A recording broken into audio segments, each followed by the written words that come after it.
Yes, yeah. Was that Bastille? What was it? What happened that day? 2.5 years of pointless litigation ended in a sputter. Yeah, it's like World War I, man. It's just like, well, it's over now. Yeah, let's quit. Yeah, it was kind of funny, quite a trip that case was, because we had some ins and outs and what have yous. The funnest part about it was I'm disappointed. I'm happy for you. I'm happy that the case is over, because that's the ultimate goal in a defense case, right? For it to be over. Right. Get out of it. So we got it over. But I was really disappointed that we weren't going to be able to actually litigate the anti-SLAPP issue again. Right. Maybe something only a lawyer could love, but you'll remember we went to the appeals court, and they really said two things: that we're not going to have an let you use the Colorado anti-SLAPP law, where Monty apparently lives. Can't tell, because his lawyer decided to write two different things under oath. Yeah, I mean, first he swears he lives in Colorado, then he swears he lives in Illinois, and his GoFundMe says he lives in Colorado. I don't know where the guy lives. For all I know, he's not even a real person. But the photos that he submitted from before I had ever even heard about him or talked to him, that he said were me stalking him, those photos were from Colorado as well. So that's kind of fun. The two underpinnings of the appellate decision were that they bought this argument that no Minnesota court should ever uphold an anti-SLAPP. Well, Minnesota now has passed its own anti-SLAPP law, so that pillar was kicked out. And then they said that Colorado couldn't figure out how to interpret its own anti-SLAPP law, but they have a Colorado Supreme Court decision coming out that's going to resolve that. So we were going to get another bite at that. But then, he complained, saying, well, we want discovery. Now, right. Too much litigation, you'll know that state court judges, most judges, state and federal judges, just love the idea of letting the parties engage in discovery, because then they don't have to make a decision. The parties just beat the hell out of each other and make the judge's life easier. Now, you go in front of almost any judge and say, Judge, don't end this case yet. We haven't gotten discovery. Most judges are going to say, yeah, I think you should get discovery. So when he asked for an extension on discovery, Monty's new lawyer came to me and said, we want, I don't remember what he asked for initially. He asked for like 60 days. And I said, dude, take 120 for all I care. So he took the 120. And then we gave him your discovery. Right. And that was damn hard on. Yeah, you said hard on. The fun part about it is, when sometimes people feel like you should resist giving up discovery. And I'm like, man, when we've got stuff that actually slaps them in the face and says, well, here's how dumb your case is, here's the proof of it, why not give it to them? Give it to them right off the bat. But the really fun part was then we sent our discovery request to him, and then all of a sudden, mysteriously, he's Consuela and Family Guy. Oh, no, doggy out. What? Out, afuera. I live here. No, afuera. But look, I'm trying. No money. No. It was beautiful. The funny thing, so the first discovery all happens kind of behind the curtain. There's nothing preventing it from being released, other than it might not be prudent to do during litigation. But otherwise, it's, we can talk about discovery. We can talk about what was in discovery or not, like to any extent, really. Well, sometimes there's a protective order. Right. But here, there's not. We actually never got any discovery out of them. So we can talk about what we asked them for. And frankly, you are free to disclose what you gave up. Right. He may be bound. I'm not too embarrassed to say I don't remember if there's a protective order in place or not here, but nothing he gave up was difficult to find. Right. And I don't remember anything like that. But so the first part of discovery in this case that was really interesting is the fact that we needed it apparently But the only fact in dispute, or the only missing piece of evidence, so to speak, was Monty's damages. And then Monty's side demands discovery, which is a weird thing because we didn't need discovery to resolve any of the issues.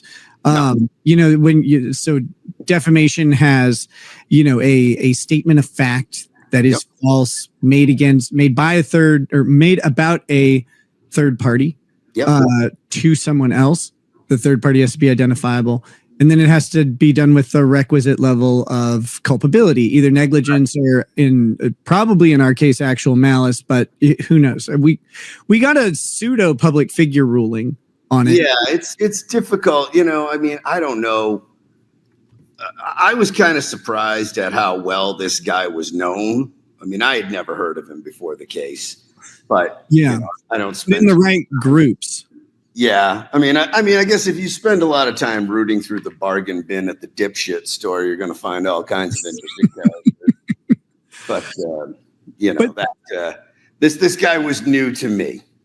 But the crazy thing about the case is, or it's not crazy. I never denied making any of the statements. Fully agreed that I made them. And said, okay, we agree on all of the facts that are out there. And that's strategic because Minnesota, basically you're going to go to summary judgment if you don't have anti-slap, and you hope that you get summary judgment so you don't have to go through, discovery or trial. But they asked for discovery, and the only thing in dispute was, because it's the only thing that really wasn't alleged, was Montegraff's damages. Yeah, I don't know how. I don't know how he was going to articulate those, but right. And remember, I don't know why he needed discovery to get his own damages. That was the weird thing. He really didn't. I don't think this case was well thought through. No. I got the impression that his first lawyer just didn't like you, and well, that's retarded. Yeah, he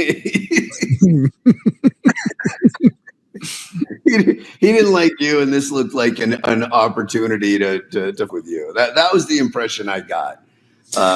He was always pretty polite to me, but I never got the impression he thought much of you. And I'm not saying that was fair. I'm just saying that's how. Yeah, well, I guess that that decision paid off for him in no way at all that anyone can discern, because it seemed like he either took the case on contingency, or he was flat out work. I don't think he was working pro bono, but maybe he was working at some promise of future money coming back. But Montegraff never had any money, as far as anyone could tell. And he did raise, I think he ended up raising $17,000 or something like that. Yep. And I have a feeling that almost all of that went to Schneider as a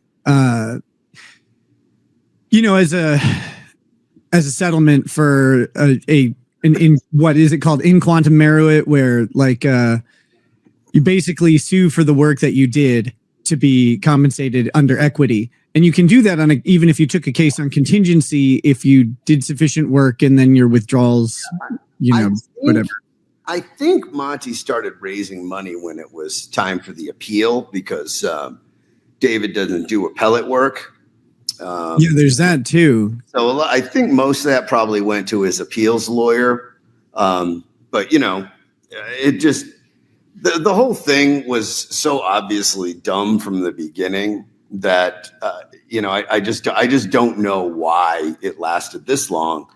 But I sure as hell thought that once they asked for 120 days worth of discovery and we said, okay, take it, we were at least going to start having a little bit of fun. Most of the fun we were going to have was when somebody's trying to prove a defamation case, they want to prove that you damaged them in some way. Not just what are your damages, but part of that analysis is, what was your reputation before? Right. So I got to make it worse. And, the more you dig into this guy, the more I was unable to find any real change. It was, I think the way I put it in our briefing was that It's like somebody brought a car to a smash up derby and then went and tried to sue you because you put a little scratch on the side of their car afterward. I mean, I don't know. This guy's got some fans, so I don't know what the fuck is going on with that. But I mean, some of just the batshit stuff that this guy has to say. I suppose that's the beauty of the internet, right? With 8 billion people connected to the internet, you only need about 800 to be internet famous. So him and his crowd are just, Look, because that seems cruel when he is my government appointed ADA approved retard. That was, when I was writing the briefing in this, it's like, I never work a day in my life. I mean, I think that's part of why we charged you so little on this thing was I couldn't stop laughing. Just the concept of you coming up with the gag of that the ADA is a government agency that assigns retards to people. And then having it go in a lawsuit. And then have somebody sue over saying, I'm not a retard being assigned by the government. Yes, you are. I can tell. You can't hide from me. One of the only explanations for his obsession with you.